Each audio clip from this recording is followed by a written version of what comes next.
Bom dia, pessoal do M2, tudo bem? Então, domingo, 22/3, 9h57, nesse confinamento total e absoluto, que eu também espero que vocês estejam fazendo. Afinal de contas, precisamos acabar com essa nhaca logo, né?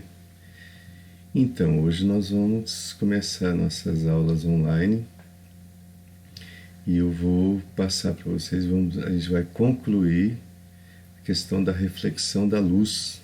Vocês lembram? Lógico que vocês lembram, vocês estão estudando em casa, porque afinal de contas, para quebrar o tédio, tem que estudar física. Não adianta ficar fazendo outra coisa não, esse negócio de joguinho, isso não resolve não, é estudar física, certo?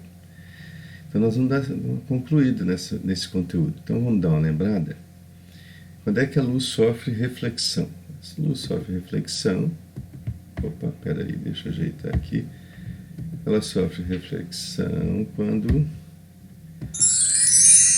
Ó, que bonitinho. Quando ela bate numa superfície e volta, ela não passa dessa superfície. Então nós dizemos que a luz sofre reflexão. Exemplo, os espelhos. Uma pessoa, a luz bate e reflete. Uma parede, a tela do cinema e assim por diante, certo? Então, isso são processos de reflexão. Nós temos a reflexão regular, também chamada de especular, e nós temos a reflexão difusa. Qual é a diferença? A regular ou a especular é aquela que os raios entram paralelos e se refletem paralelos. Eles mantêm a sua regularidade. É o caso do espelho plano. Vocês provavelmente devem ter nos banheiros de casa aí, certo? E a grande maioria é a reflexão difusa, é aquela que a luz se espalha. Ela entra em paralelo, mas porém ela se espalha em todas as direções, ok? Então é a grande maioria das reflexões que a gente tem no nosso cotidiano. Quando a gente estuda reflexão, a gente precisa das leis da reflexão, que são tudo que se refere à reflexão está ligado a essas leis. Então esse é o nosso desenho básico quando a gente vai estudar. Nós temos a superfície refletora, que é essa horizontal que vocês estão vendo aí, né? Os tracinhos para baixo significa que a parte refletora é a parte de cima. Nós temos uma linha imaginária vertical que é perpendicular à superfície. E quando ela é imaginária, a gente geralmente em ótica a gente coloca tracejadinho. Então é chamada reta normal. Aí um raio de luz vai chegar. Esse raio de luz se chama raio incidente. Você pegou lá uma canetinha ótica, uma canetinha laser e jogou um raio de luz em cima da superfície. Ela bateu, refletiu. Esse raio que saiu é chamado raio refletido. Entre a normal e o raio incidente, nós temos um ângulo, que é o ângulo de incidência, que vocês estão vendo aqui. Ó. Entre a normal e o raio refletido, nós temos também um ângulo, chamado ângulo de reflexão. Okay? Então, gravem esse desenho aí, raio incidente, raio refletido, reta normal e a superfície refletora. Então, as leis da reflexão. Primeira lei, o raio incidente, o raio refletido e a normal são coplanares, ou seja, estão sempre no mesmo plano. Então, o raio refletido ele não sai do plano do raio incidente. Então, você nunca tem a mudança de plano em relação aos raios luminosos. Então, é o caso aí, por exemplo, esse plano que vocês estão vendo verde escuro aí, você nota que o raio incidente e o raio refletido estão nele, certo? E a segunda lei da reflexão diz que para qualquer tipo de reflexão, não importa, regular, difusa, não importa, o ângulo de incidência é sempre igual ao ângulo de reflexão. Então, se a gente voltar lá, esses ângulos são sempre iguais, certo? Então, não tem mudança jamais, independente do tipo de reflexão que seja. Beleza? Então, essas são as duas leis da reflexão que a gente usará para estudar. A partir de agora, nós vamos nos dedicar a uma superfície muito famosa chamada espelhos. nós vamos estudar os espelhos planos e os espelhos esféricos. Para a próxima aula já vai ser exatamente sobre os espelhos esféricos, ok? Então, o espelho plano é uma superfície extremamente polida, reta, né, o perfil reto, de tal forma que a gente vai ter nesse espelho sempre uma superfície regular. Então, o que vai acontecer? Nós vamos colocar um objeto em frente a esse espelho e nós vamos ver como é que se forma a imagem. Não é à toa que nossa matéria se chama óptica geométrica, porque nossa ferramenta básica é exatamente a geometria. Então, a geometria diz que se você quer formar um ponto, você tem que cruzar duas retas. Isso está em qualquer aulinha básica de geometria. Aqui na ótica, eu quero formar um ponto imagem de um ponto objeto.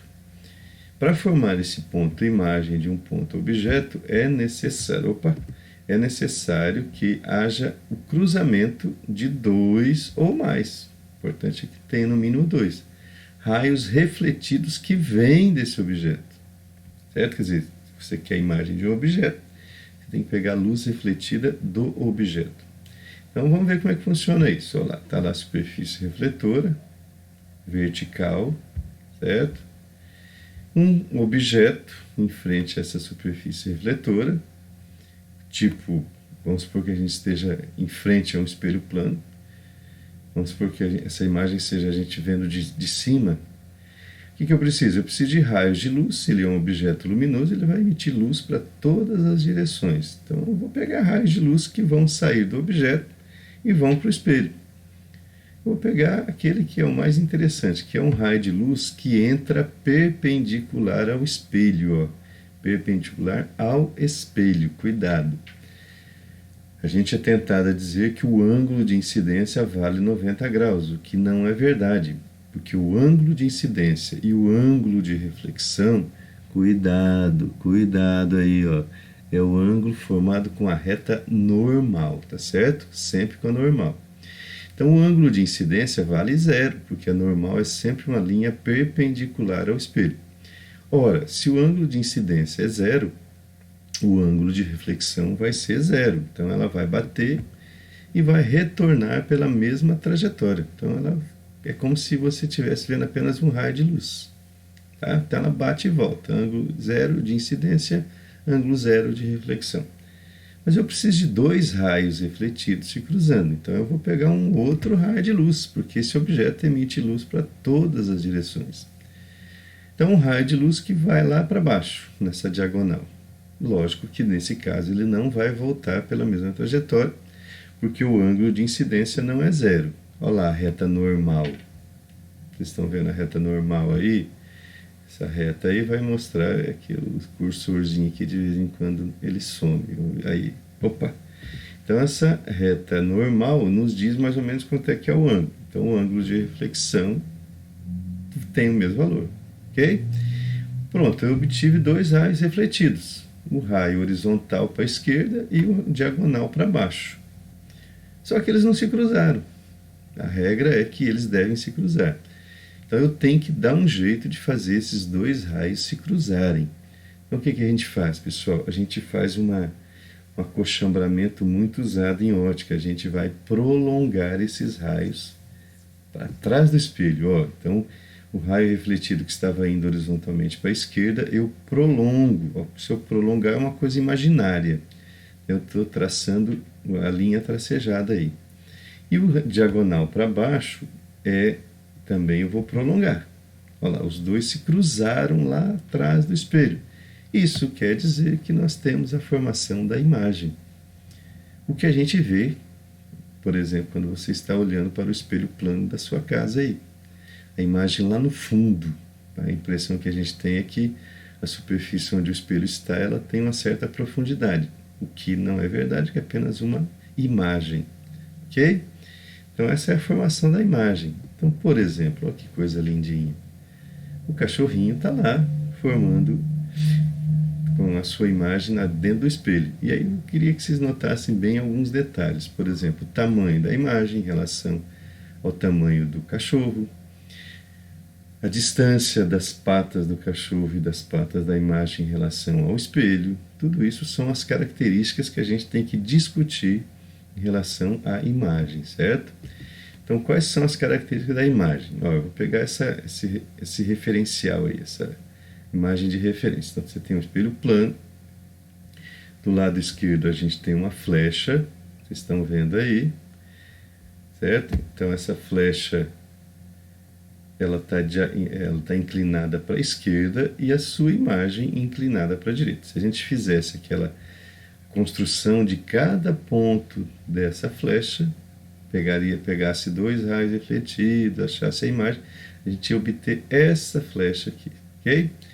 Então, o que a gente sabe dessa imagem?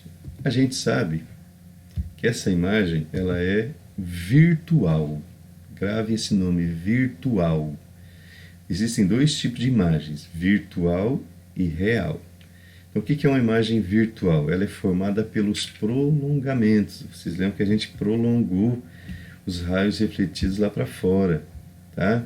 Então, sempre virtual, ok? Formada pelos prolongamentos dos raios refletidos. Ela é uma imagem direita. O que significa isso? Que ela não está de ponta cabeça. Então, quando você olha para o espelho plano, você não vê sua imagem de ponta cabeça. Se viu, é porque algo está estranho dentro da sua cabeça, ok?